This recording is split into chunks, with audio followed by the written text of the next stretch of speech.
In the past, I've joked that businesses would be a cinch if it wasn't for all the people. By far in our businesses, people are our number one issue.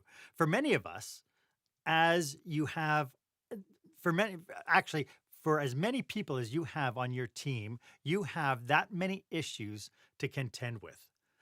But what if you had a way to evaluate where your weaknesses are, figure out how you could adjust the team dynamic and move each individual to becoming a champion in your business? Would that make a difference? And that's what we're talking about today on Marc Haine Live.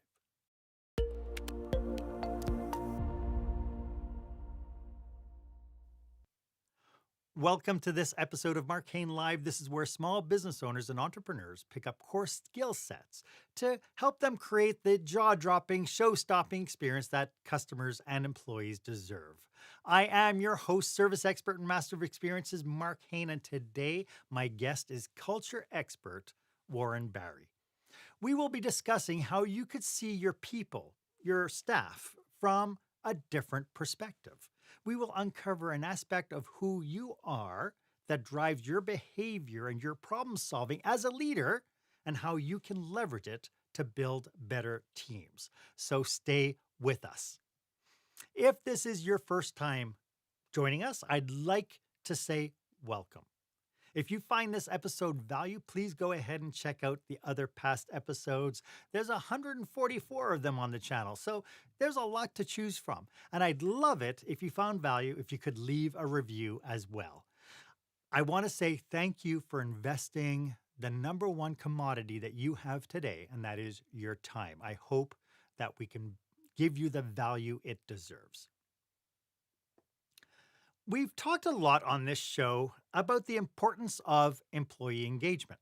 Now that we have a mixture of hybrid, remote, in-person jobs, employee engagement has fallen to an all-time low. You can pretty much bank that only 1 out of every 3 of your employees working for you right now are actively engaged in the work that they are doing. So that brings me to our question of the day.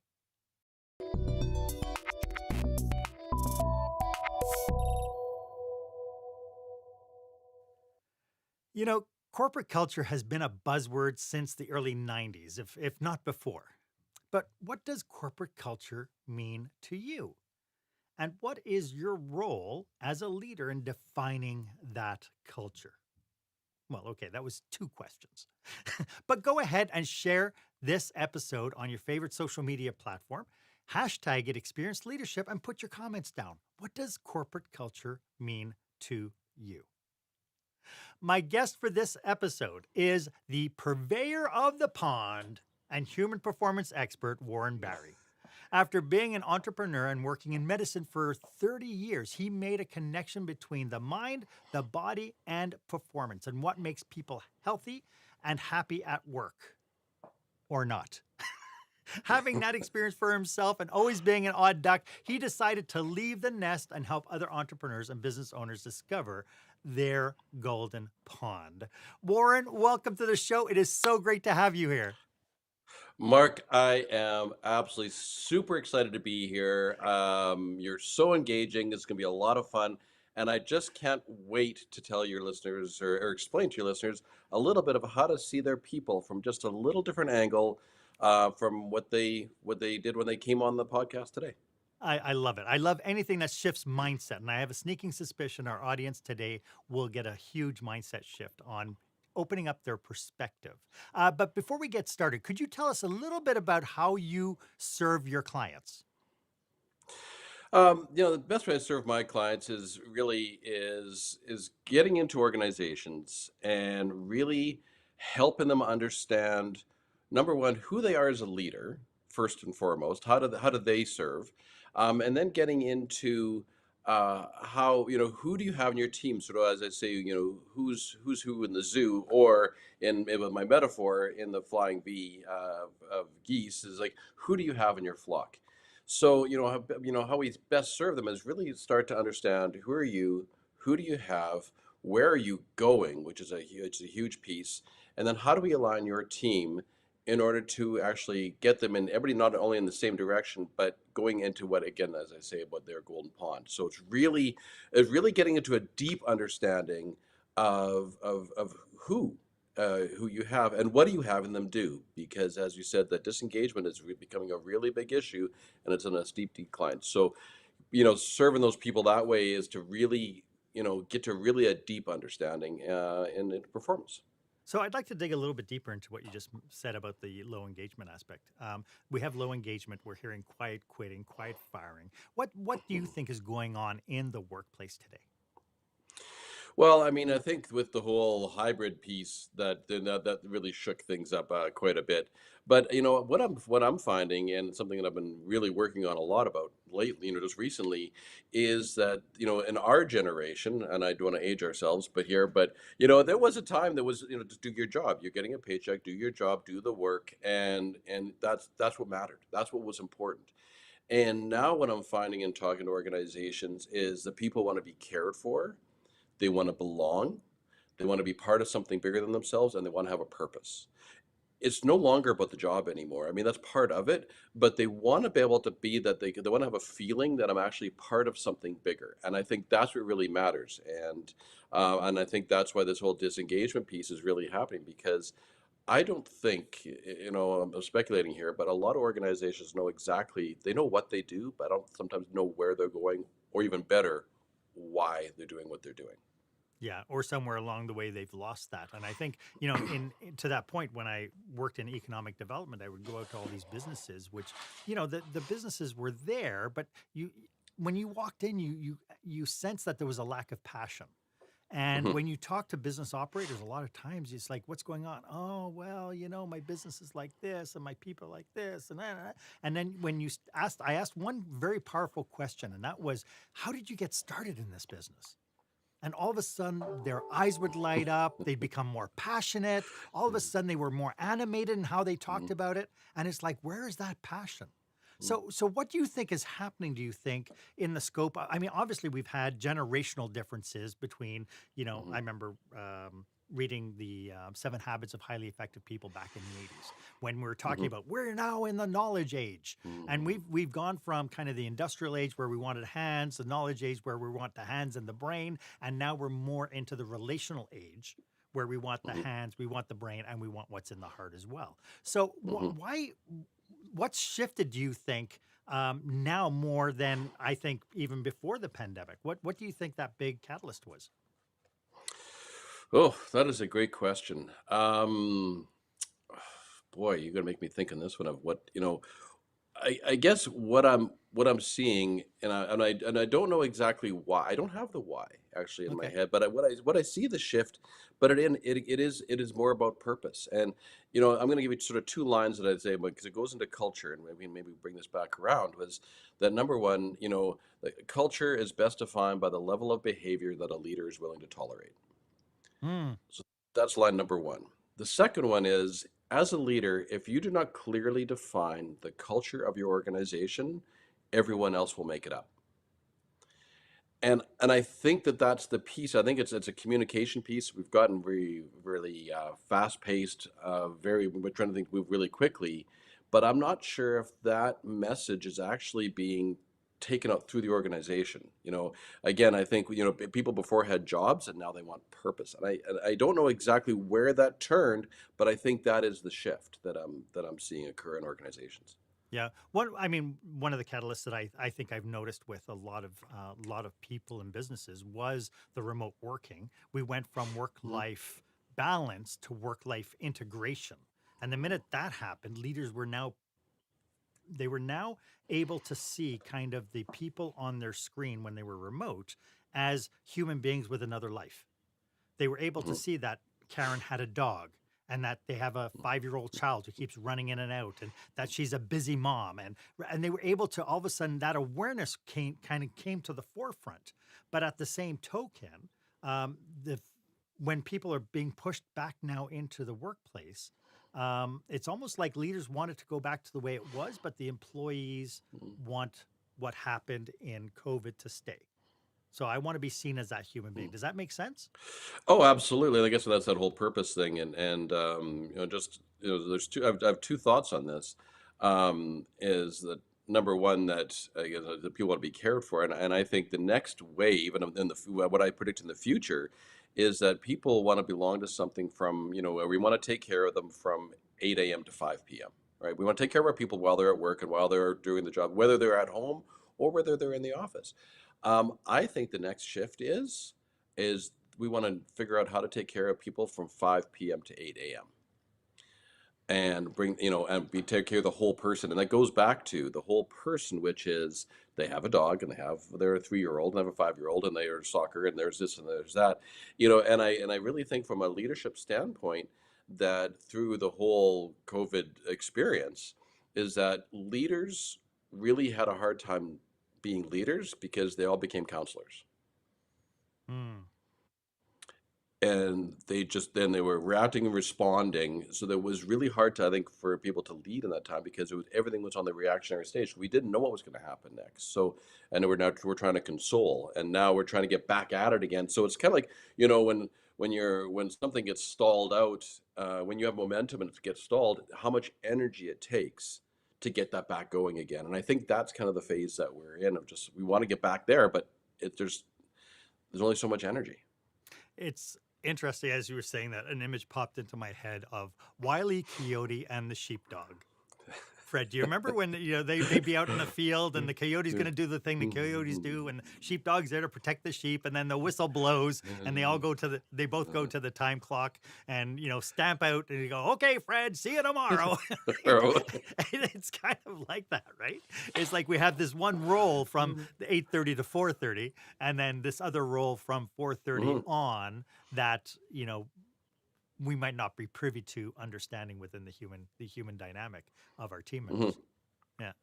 I Yeah, but I sort of cut you off there, no. but I really think that that is extremely important, in this next shift, this next generation, and whether some of us are a little bit more old school, but whether we like it or not, I think it's going to happen.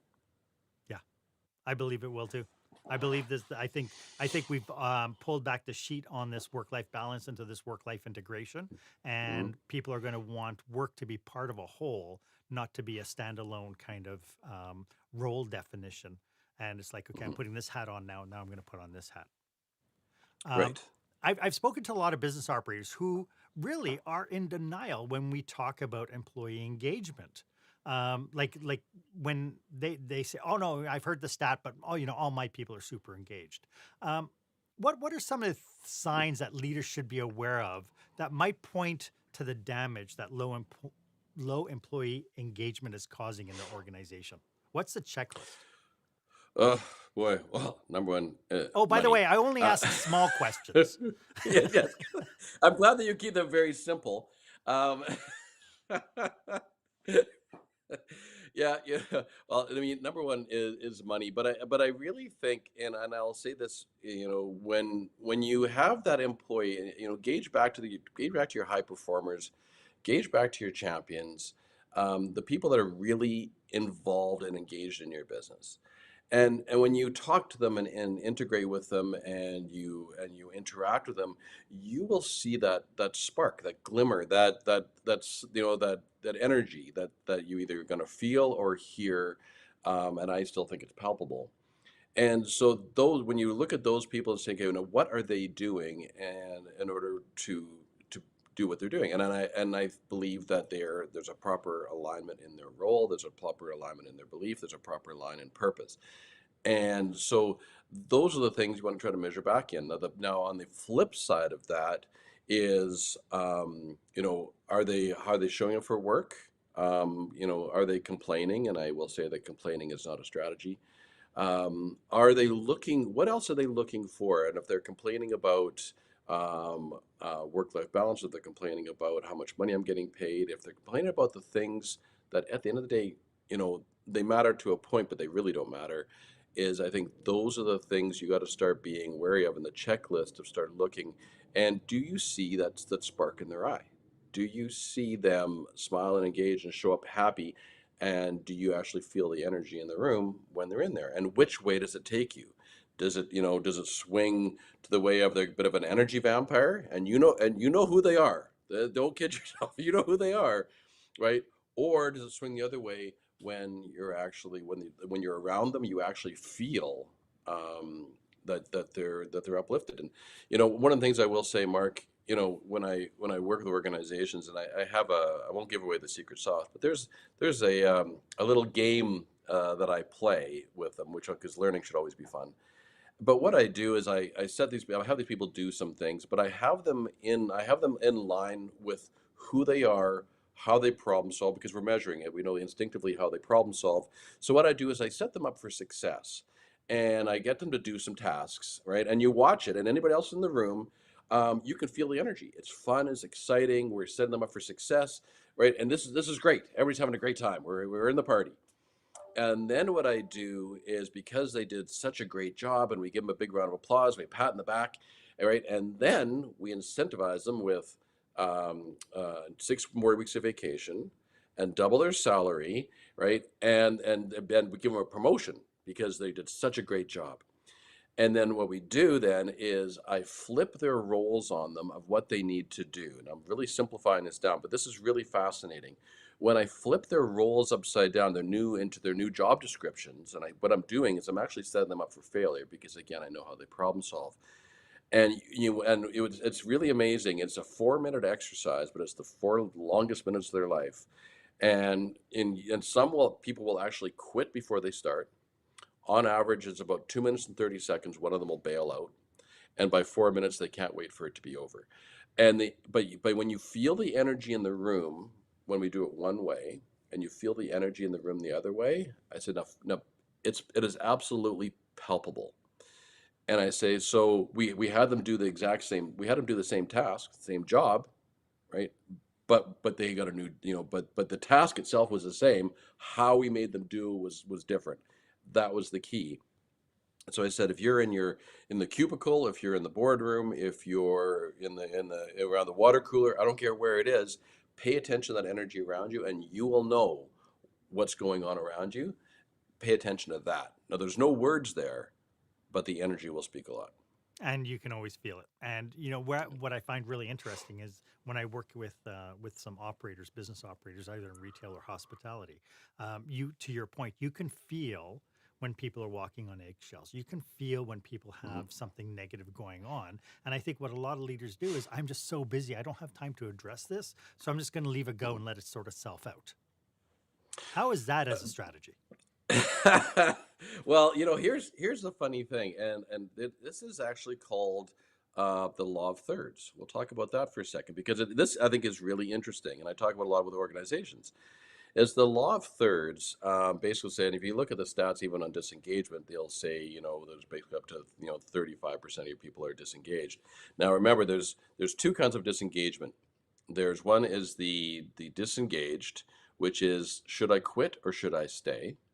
And then there's the actively disengaged, which is the quit stay. So they quit, they stayed. But the law of thirds states that basically you got a third of your people that are basically your complainers, they're unhappy, they're disengaged. You have a third of your people in the middle, which are yeah, I'm doing my job, this is okay, I get paid, I'm showing up to work, and life is good. I'm not in one side or the other, I'm sitting in the middle. And then a third of your people are your champions. And they love being there. They're always full of ideas. They're always full of energy, and they want to keep everything moving forward. So you love them. Now, Mark, and if you come back on, I'll ask you the question on, typically, as a business leader, right? We've got our complainers, the people in the middle, and we got our champions. Where do we spend our energy? Where do we spend our time? It's always on the bottom of the barrel. It's always problem Absolutely. solving, the bad performers, the misbehaviors, and so on, and we leave the top performers alone, wallowing in whatever they think they're doing right. Right. And so, but here's the interesting thing: we spend all the time. So if we just win them over, if we could just get this, if we can only just, if we can only, and we spend all this energy, and what happens in that pattern is that so basically the people in the middle start to move over, because they say, well, if that's how I get attention in this organization, I guess that's what I need to do too. And then the half of the top third go, well, if this is how this works around here, I guess I'll come over too as well. And your top performers, that other half of that 33%, they leave because this is not for me, and I can't put up with this. And so, and this is the pattern. And then we're in it, and then we go, well, I don't know how we got here. So now, if we actually flip the narrative and say, well, what are our champions doing? What are they doing really well? What keeps them happy? What keeps them engaged? Let me get to know them and all the things about them. And then, so we put all our attention there. Then the people in the middle, they come over and they say, well, I guess this is how I get attention. This is what needs to get done. Half of the bottom third then go, oh, well, if I'm going to, want to be part of this, I guess that's what I need to do too, right? And then the bottom third on the other side, they self-select out, which is even better. That's a business. They will automatically leave because they say, well, I'm not getting attention. They'll complain their way out the door. Yes. But but I've seen this narrative happen. And I talk all across Canada with Tech Canada, and the same pattern is happening over and over and over again. I said we need to start from a cultural piece is who are top performers, who are champions, and I really think, and I would get your thoughts on this, Mark, is that because we pay attention to the bottom, the people that are top performers, we leave them alone, right? Well, they're doing a great job already. Like, I don't need to do anything with them, right? But wait a second, isn't that where we should be spending our energy?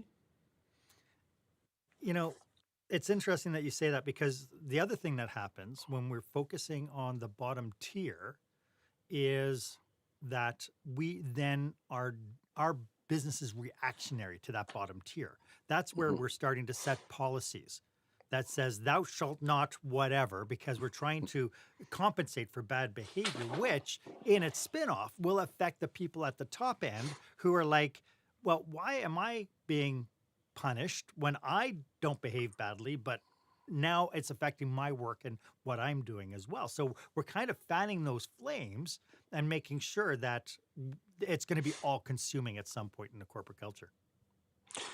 And I'll get into trouble for saying this, but this is where, as a business leader, and then when I I asked them, I'll say, if there was one part of your job, like CEOs especially, if there's one part of your job that you give away that would just magically disappear with a magic wand, Yep. what would it be?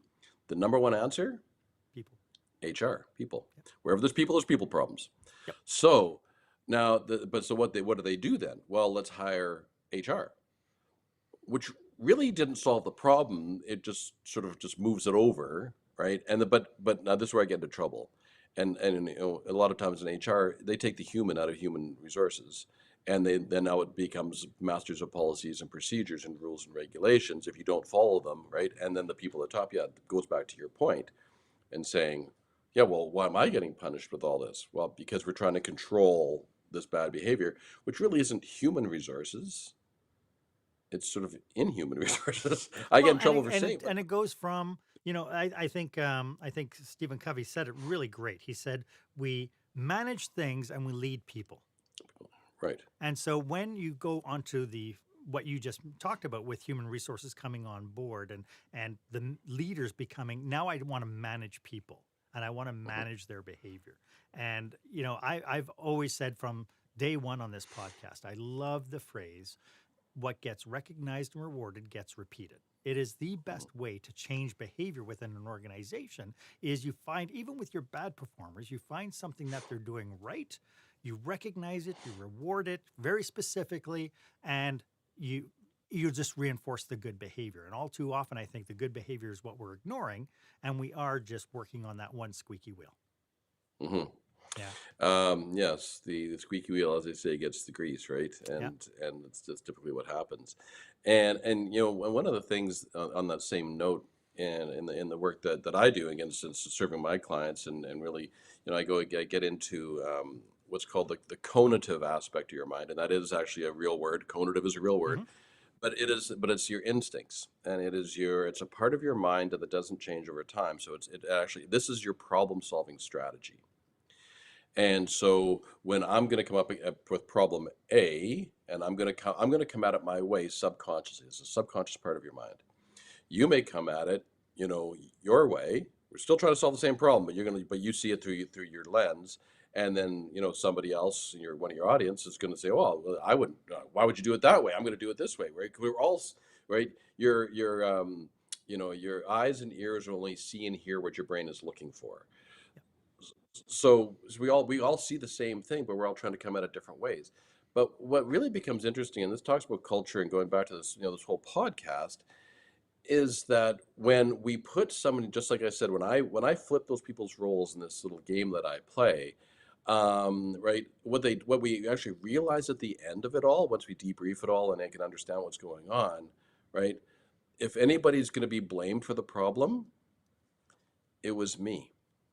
I created the problem. I'm the one who put them there, right? I can point out and say, well, how come you didn't do your job, and how come this, and why you're so upset, and all the questions around it.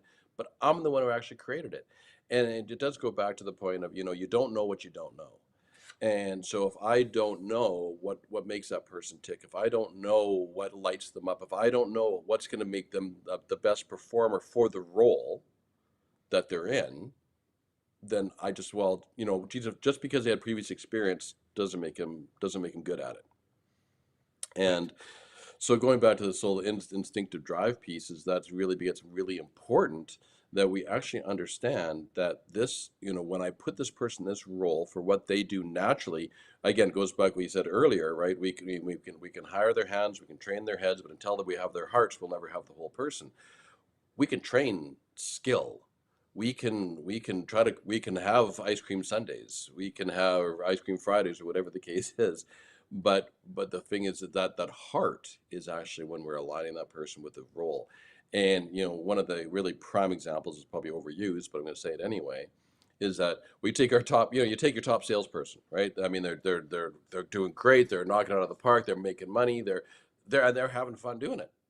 And then the promotion to sales manager. Oh, why wouldn't we? Right? And the person's like, well, I got my title now, and this is great. And they get in the role, and and about 6 to 8 months later, you realize that you promoted an ogre, and you cannot figure out why. And I think another piece of this too is that what we don't understand in business is that when we give that promotion, we're actually rehiring.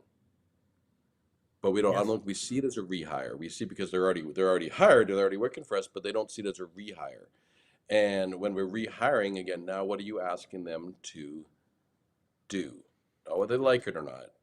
And I think, and that becomes a cultural piece. So when we put the person there and then they're not performing, and then we spend all our time again trying to get them to come around because they were so good before. What happened? Yes. Yeah. And And we've seen this that's time and perception. time again, right? And to your point, I think you make a really interesting differential there is when we do make that promotion, I think it's important that we turn around and say, this is a new hire. What do we need to do to onboard them into this new position, rather than saying, okay, Steve, you were great at sales. So now if we promote you as a sales manager, you can teach everybody how to be amazing like you, which just doesn't work. Which doesn't And it work. sets them up for failure. And it says, and yeah, and then we can't figure out why. And Yeah. I really want to, being this, that I wanted to help you be on this podcast, and help your audience to, again, think differently, change perspective on things.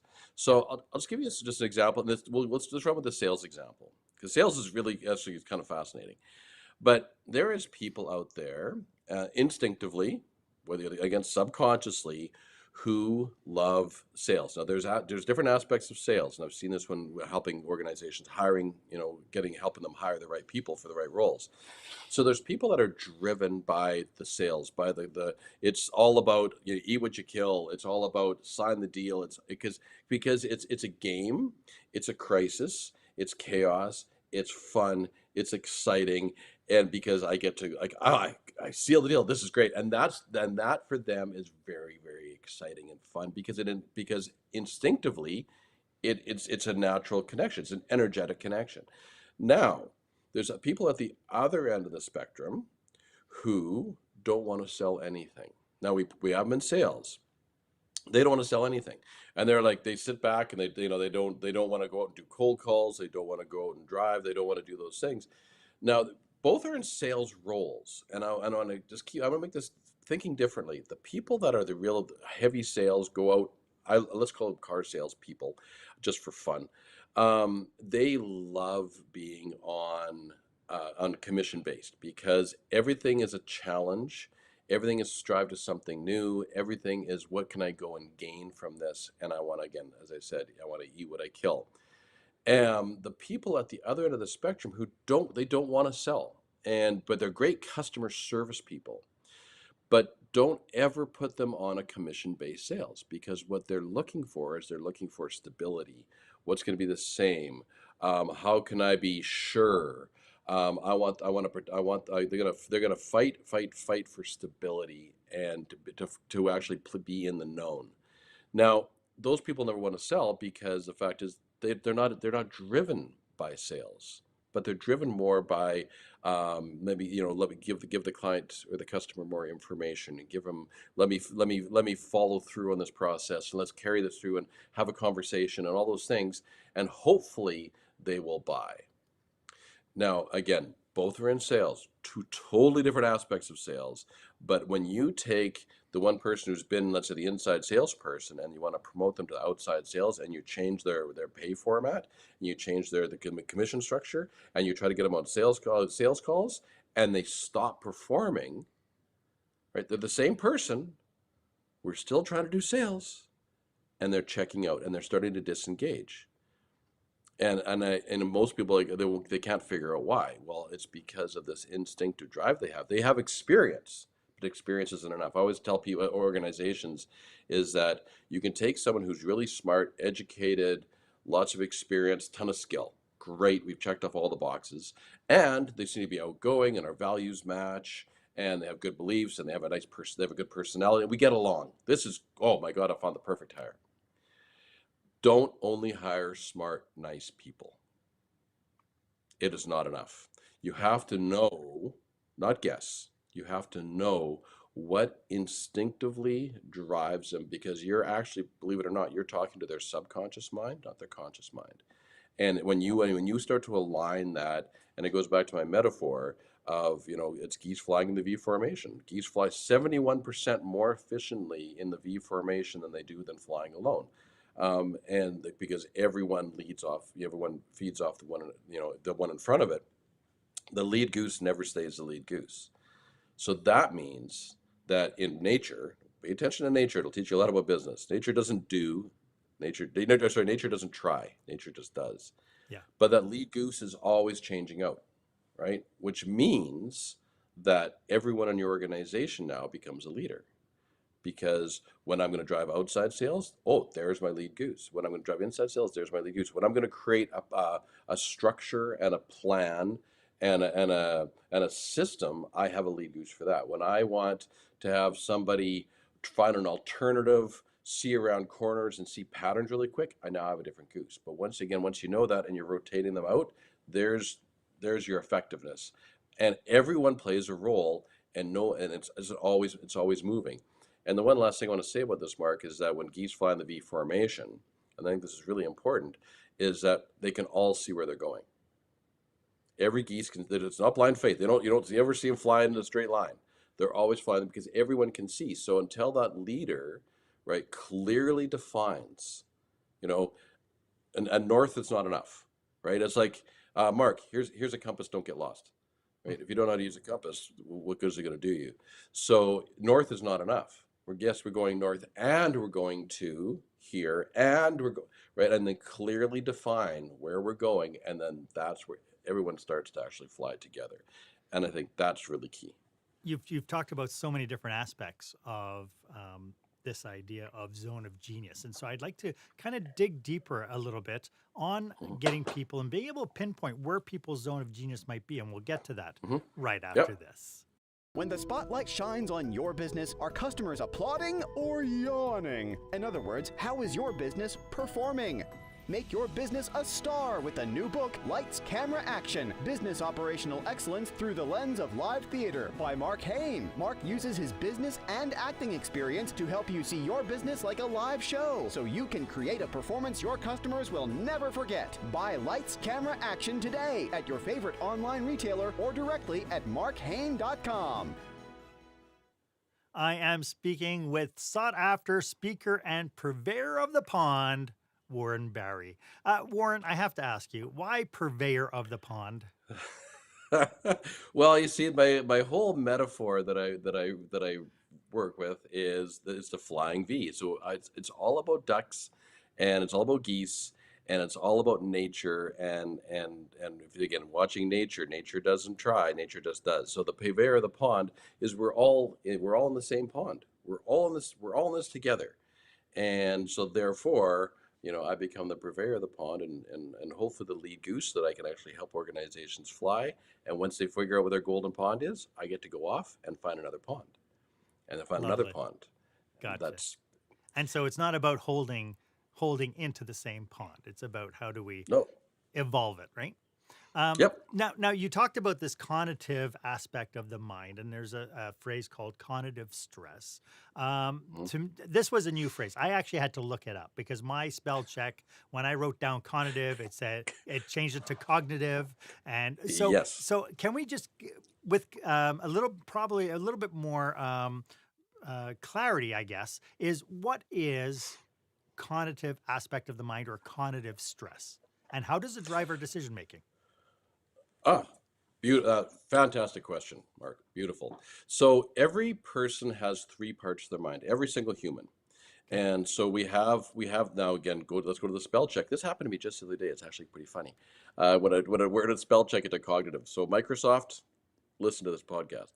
So we all have three parts of the mind, and the cognitive is your skills, your experience, your knowledge, your IQ, your education.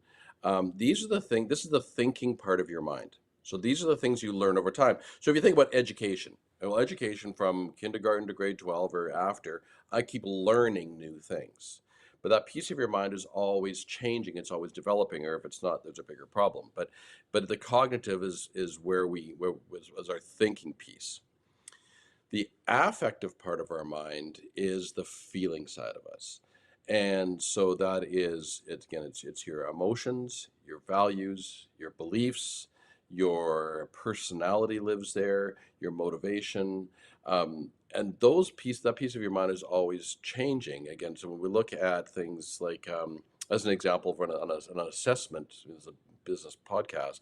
So we have, DISC and predictive index and Myers-Briggs and strengths finders. All those ones that are out there are all measuring the affect. It's how do you feel about things and whether you like them or prefer them. That piece of your mind is always changing. Because it depends on our external environment, right? How we want to react. So again, when I always say about don't hire only smart, nice people, because the smart is they got all this experience. The nice is they're outgoing and our values align, whatever the case may be.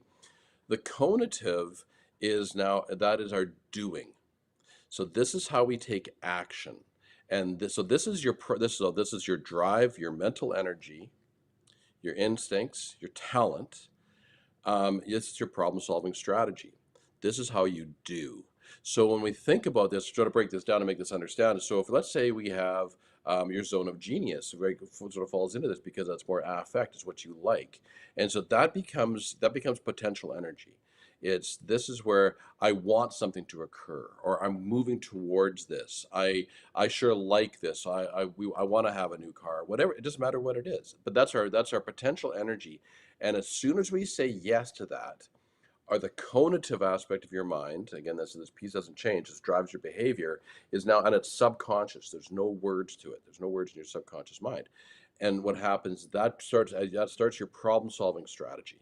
So you're going to approach it. Like for myself, I'm very like, hey, I got an idea. Hey, why don't we try this? Hey, everything for me is about experimenting and jumping in.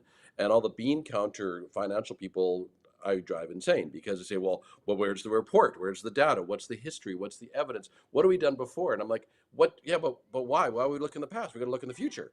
And they'd be, yeah, but if you don't know the past, how are you going to know the future? How are you going to base the future? Well, we'll worry about that later. Let's go. Right. And that's, so again, you got two people trying to get to the same place, two completely different ways. And again, this is how that's going to drive their behavior. And as soon as you say yes, you're going to keep on moving forward. You got free will. Then the cognitive comes into mind, and that's where we evaluate. So this is like, do I have? What experience do I have? What knowledge do I have? What budget do I have? It's the analysis. So it's affective, conative, cognitive, and this sits in cycles every day as you're problem solving. And again, the conative piece is really fascinating to understand and get other people or people on the podcast to listen to, is that it's battery packs of mental energy. So we all came with rechargeable batteries. But when you're doing something, and I'll give you just this really quick example because this will lead into the conative stress piece, is one of the things we measure is called fact finder. It's how we gather and share information. So I have a little bitty 2 in fact finder. I don't have much battery power there, and it has nothing to do with intelligence. But if I'm having to read a document or I'm having to get specifics or details on something, I just have this very little bit of time, and I'll do it for so long, and my brain goes, and it just stops. It doesn't mean I don't know what I'm doing. It means that I've ran out of battery pack. So I have to wind sprint my way through it. So it's burn off energy, then recharge it, burn off energy, recharge it, burn off energy. That's my way of doing it. Now, growing up, I used to think I was stupid because the fact is I couldn't read for very long, and I have to read these long things. I'm like, I don't get it. Like, in school, show your work made no sense to me. That was just, it's so illogical in my brain. So, right, again, so using myself as an example of that. But yeah, there's other people, right, who would, just love to dive into the details and love to get the specifics and love to research and love to get all the data, and I could really care less. So, not that I don't care. That's the wrong way to put it. I do care. It's how I'm going to go about getting it. I don't need a lot of information to start, where other people need a lot. So I take procrastination and really turn it on its head. So the conative stress piece, right, which is I started, actually, believe it or not, I started doing research. I call it case studies because it makes me feel better. But I was looking at patients being in medicine for 30 years, and I dealt with what's called the fascial system of the human body, and it's the connective tissue system. So if anybody's ever heard of myofascial release. And what I discovered was there was people that were getting these really kind of weird symptoms, such as fibromyalgia, chronic fatigue syndrome, myofascial pain syndrome, irritable bowel syndrome, migraine headaches, the real messy things that people we really don't understand. And I started looking at it and asking deeper questions and started figuring out what their work and what they were having to do. Now again, it wasn't about their experience. It wasn't about their tenure. It's what we having them do. And what I found was that who they were instinctively, what role they were in, what they had to do on a daily basis could not be sustained over time. So my theory is, and it's I've shown it, is that people will either make a conscious choice and they will leave the organization, or they'll disengage, or they'll do whatever they have to do because they're going to mentally, cognitively make a decision and say, I can't make this work. Or they will get sick and their body will take them out. One way or the other, you can't sustain it over time. The energy cannot be sustained over time. And so I look at this energy, and we've seen it on brain mapping and on the MRIs. When people are in conative stress, when I'm up against myself. I mean, I did a keynote not too long ago, and my first line of my keynote was, "Get a good government job," she said. And that was my opening line, because my mother telling me to get a good government job, and it was the worst 3.5 years of my life. And I've never been so sick, and I never had so much back pain. I never had so much bronchitis as that period of time that I was there.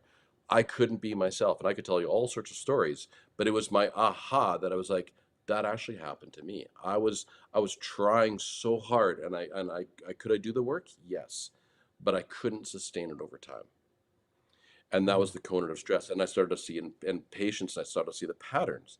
And one of them was a doctor, and she'd really care about her patients. But so to make a long story short, she went from being a GP, which is actually a lot of repetition, not a lot of creativity. How many runny noses do you see in a day? Right, to eventually, and had fibromyalgia, and eventually got into doing hair transplants, and was happy as a clam. Because then there was no repetition. She could be creative. She could create a work of art, but that's who she is. Now you think, well, as a physician, you think, but all this time and you've spent, and all the money you've spent on being a physician, I mean, why would you change? I mean, right? And it was pulling her out. It was trying to get her out of there. It was trying to protect her, but we saw it as a disease. It really wasn't a disease. It was a protective mechanism. Gotcha. And once we started to move that over, then everything changed. It's interesting because you're talking about, so this has become, what you've been describing is more of a self-reflective exercise. Mm-hmm. I'd like to talk a little bit, and we don't have a lot of time left, but I'd like to talk a little bit about how leaders can spot this in others. And really, because to our point, we're calling it zone of genius, but Mhm. now you've kind of broken it into these three different aspects. How do leaders pinpoint where their employees are within the realm of cognitive stress and their cognitive frame of mind? Well, there's two ways to do it. Number one, you can measure it. So there is a tool out there and it's one that I use called Colby, so Kolbe. So that's one Hmm. way you can actually, again, do you want? I always tell people, do you want to guess or do you want to know? So one way is to actually measure it. Otherwise, you actually have to like talk to the individual, like ask them what they're doing, right? And here's an interesting thing is that if people say want or like, it's the affective part of your mind. That's the languaging they'll use. If someone says need is instinct. So it's like I need more information. If you start listening to that if you start to understand this and you start listening to their dialogue, you will start picking it out. And if they're starting to disengage and they're starting to pull away or stuff's going to the side of their desk that they're not doing, have the conversation and find out why. And it's not about whether they like it or not. It's what do they need in order to be successful.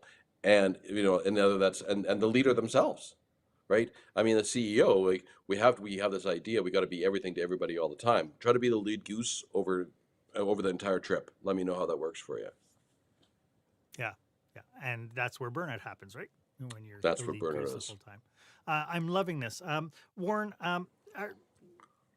For everything that we've been talking about today, are there any cautionaries as people start to uncover this? I mean, first of all, is there any resources out there that people can get more information about cognitive stress and cognitive frames of mind, as well as what are some of the cautionaries we should be aware of when we're trying to instigate maybe this new awareness? Well, there's one. I mean, there's two places you go. I mean, if you want to go to my website, which is www.instinctivesolutions.ca, you can see my case study that's actually on there, so you can actually read up my case study.